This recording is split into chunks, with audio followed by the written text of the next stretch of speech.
À Ouagadougou, la jeunesse minière du Burkina Faso s'est rassemblée pour la 4e édition du Forum national des étudiants miniers, le FONEM-BF 2025. Organisé par l'Amicale des étudiants miniers du Burkina Faso, ce rendez-vous annuel place au cœur des échanges un thème ambitieux, l'intelligence artificielle et la durabilité, catalyseur de l'employabilité des jeunes diplômés dans le secteur minier. C'est avec une immense fierté et un grand sentiment de responsabilité que je vous souhaite la bienvenue à cette 4e édition du Forum national des étudiants miniers du Burkina Faso, le FONEM-BF 2025. Cette année, nous avons choisi un thème audacieux, un thème d'avenir. Intelligence artificielle et durabilité, catalyseur de l'employabilité des jeunes diplômés dans le secteur minier. Ce thème n'est pas une provocation, c'est un cri stratégique. Parce que dans un monde minier en pleine mutation, ceux qui maîtrisent l'IA et la durabilité seront les bâtisseurs de demain. Et ce demain, ce n'est pas dans 20 ans, c'est maintenant. Moi, j'avais un rêve, quand j'ai eu le bac, c'était d'aller étudier à l'étranger. Pour moi, tant qu'on ne partait pas étudier à l'étranger, on ne pouvait pas réussir au Burkina. Est-ce qu'on a réussi en restant au Burkina? C'est à vous de juger. Louda aujourd'hui, c'est un grand groupe qui fait une vingtaine de milliards de chiffres d'affaires. Est-ce qu'on a réussi au Burkina? On n'a pas réussi, sinon on allait à politique. Si nous rêvons d'un continent petit où nous allons dépendre des autres, c'est ça que nous allons produire. Mais si nous rêvons d'un continent où nous allons faire en sorte que les autres nous envient, c'est ce que nous allons construire. Et moi, ce matin, je suis heureuse de savoir qu'il y a une jeunesse qui comprend que nous devons rêver grand et rêver l'Afrique. Nous devons rêver le monde et rêver notre monde.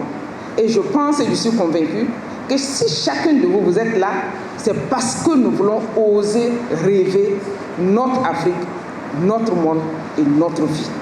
Chers étudiants, mesdames et messieurs, c'est avec une grande joie que nous vous souhaitons la bienvenue à l'Université Hogue-Nobel, hôte de cette 4e édition du Forum national des étudiants miniers du Burkina Faso. Le thème retenu s'inscrit parfaitement dans notre vision, celle d'une université tournée vers l'innovation, ancrée dans les réalités de notre société et résolument ouverte sur le monde. Et je souhaite à tous les participants un forum riche, inspirant et porteur d'opportunités. Bienvenue chez vous, je vous remercie. La cérémonie d'ouverture a mis l'accent sur la nécessité pour les étudiants de s'approprier ces nouvelles technologies et de préparer dès aujourd'hui leur insertion professionnelle. Je voudrais tout d'abord saluer et féliciter l'amicale des étudiants miniers du Burkina Faso pour cette initiative remarquable qui démontre une fois de plus que notre jeunesse est consciente, engagée et résolument tournée vers l'avenir. Le thème retenu cette année n'est pas seulement pertinent, il présente également un intérêt stratégique certain. Nous sommes à un tournant de notre histoire économique marqué par l'importance de plus en plus croissante de l'intelligence artificielle. En effet, celle-ci n'est plus une fiction. Elle transforme déjà nos façons d'explorer, d'exploiter, de sécuriser et de gérer nos ressources. La durabilité, quant à elle, est devenue une exigence incontournable. Le développement minier doit désormais rimer avec respect de l'environnement, inclusion sociale et responsabilité sociale. Ensemble, ces deux leviers représentent des opportunités majeures pour répondre à l'un de nos défis les plus pressants, l'insertion professionnelle de nos jeunes diplômés. Sur ce, je déclare officiellement ouverte la 4e édition du Forum BF 2025. Et je souhaite à chacun d'entre vous des échanges futurs, des rencontres inspirantes et une participation mémorable. Vive la jeunesse minière du Burkina Faso, vive un secteur durable et innovant. Vive le forum BF1, la patrie ou la mort nous vaincrons. Les panels ont exploré les enjeux performance sociale, opportunités, contenu local, métiers du secteur et impacts environnementaux. On entend parler de l'IA, mais les gens ne savent pas faire la différence entre l'IA et un moteur de recherche. Quand vous allez dans un moteur de recherche, vous allez la plupart du temps sur Google.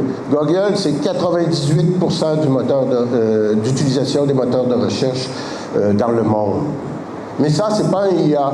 Un IA, proprement dit, c'est un assistant de recherche d'intelligence artificielle. Donc ça, c'est des applications qu'on retrouve sur le web et qui peuvent vous permettre d'utiliser une banque de données énorme et qui va faire une grande partie de votre travail. Mais ça ne rend pas paresseux. Ça permet de faire plus rapidement et plus logiquement et d'être plus performant. Est-ce que l'utilisation de l'IA ne remettait pas en doute les compétences et les compétences des étudiants ou des professionnels miniers?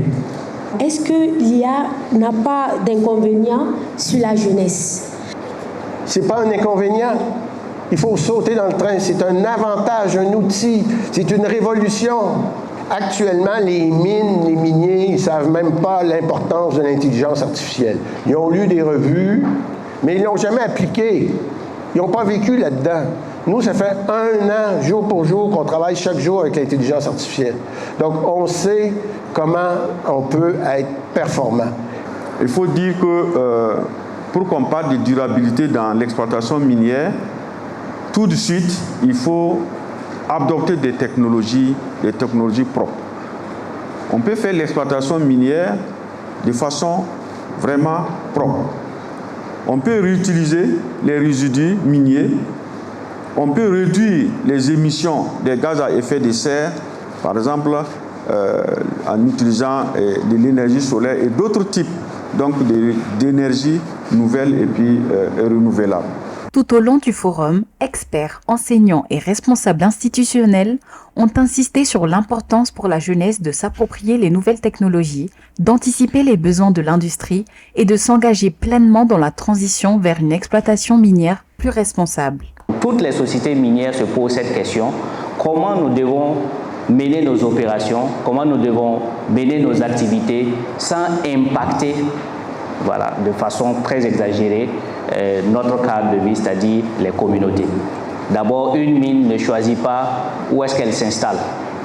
Donc où est-ce que la mine s'installe, où est-ce que la mine opère, c'est dicté par la géologie. Et ensuite, on ne peut pas faire des opérations minières sans occuper, en tout cas, un territoire assez consistant. Donc généralement, les superficies qui sont occupées sont autour des hectares, des dizaines, souvent même des centaines d'hectares. Il y a également le fait que le cycle de vie d'une mine est très long.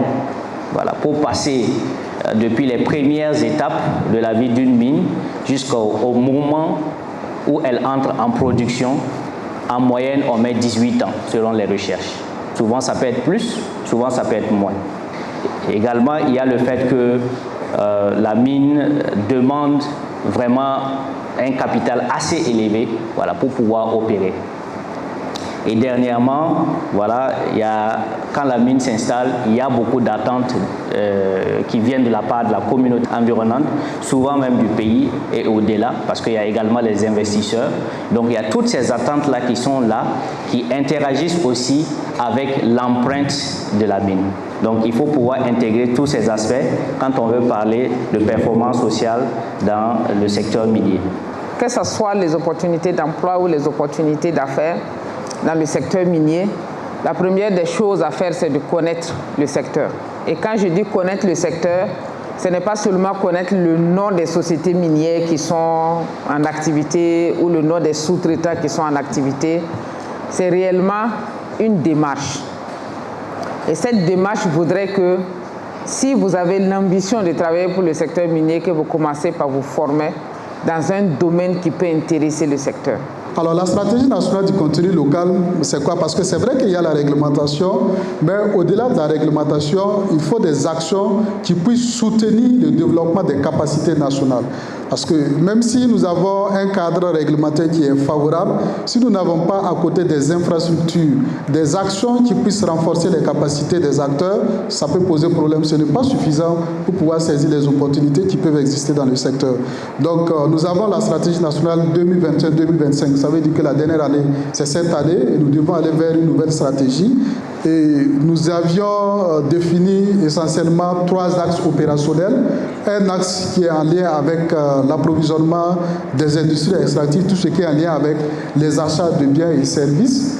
Un deuxième axe qui était en lien avec le développement du capital humain. Et un troisième axe qui porte sur la transformation et la valorisation locale des produits miniers. Voilà, souvent on parle d'emploi et métiers.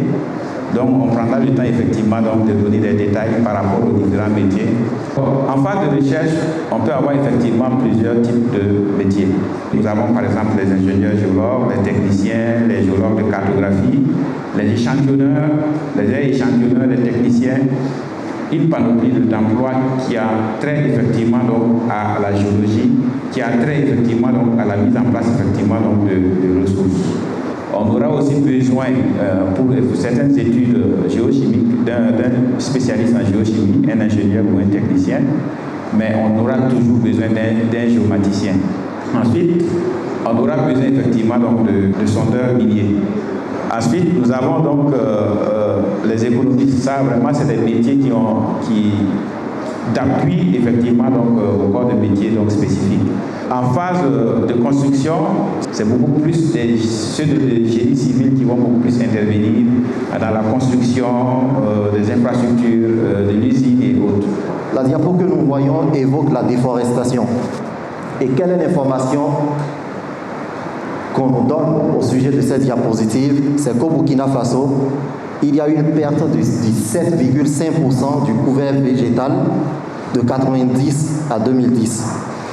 Et nous avons un rythme de déforestation de 0,8% par an. Des fois, c'est de 0,8 à 3%. Et il se fait que, quand on considère la superficie du Burkina Faso, le couvert végétal ne représente que 14% de la superficie. Les échanges ont révélé une jeunesse déterminée, consciente que ce forum est bien plus qu'un simple rendez-vous, un tremplin pour façonner son avenir professionnel. Il faut déjà dire que le Forum national de l'étudiant minier de Burkina Faso, c'est notre activité phare. C'est un cadre stratégique entre étudiants, professionnels du secteur minier, institutions minières, qui nous permet de mettre sur la table un certain nombre de questions qui touchent à l'employabilité des étudiants et tout ce qui est comme plus-value que l'étudiant peut être dans le cadre du processus, en fait, comment on appelle ça, d'exploitation responsable du secteur minier. Pour ce qui est de la thématique de cette année, il faut dire que nous avons engagé la thématique qui porte sur la durabilité et l'intelligence artificielle, parce qu'on sait de nos jours que l'intelligence artificielle façonne vraiment les métiers et on a la durabilité qui est vraiment un impératif. Donc nous, en tant qu'étudiants, on n'a pas attendu d'être professionnels avant qu'on ne puisse peut-être avoir des notions de ce qui est de la durabilité. Nous sommes dans un secteur où la technologie en perpétuelle évolution et l'IA s'impose. Et nous, en tant que futurs acteurs, les étudiants, nous devons nous adapter à cette évolution-là et donc nous familiariser à l'intelligence artificielle et aussi à la durabilité. Nous savons que nos études dans les universités, nous ne pouvons pas avoir des travaux comme cela, mais une fois que si on participe à ce genre d'activités, forums, voilà, on peut avoir la chance d'être employé facilement. Je suis très impressionnée. Selon moi, c'est une occasion qui réunit tous les étudiants miniers du Burkina Faso, ce qui facilite la connaissance entre nous et ça permet aussi de développer des idées dans le secteur minier. Le message que j'ai adressé aux différents étudiants qui n'ont pas pu prendre part à cette édition du forum, c'est une invite à leur niveau de tout faire vraiment pour participer aux éditions prochaines du forum. Le forum c'est cette année, le forum c'est l'année prochaine aussi. C'est une activité annuelle de l'amicale, donc c'est à eux maintenant de s'organiser aussi pour vraiment être des nôtres l'année prochaine pour le forum. Avec cette 4e édition du FONEM BF, La relève minière burkinabé affirme sa volonté de s'adapter aux mutations du secteur et de contribuer activement à son développement durable.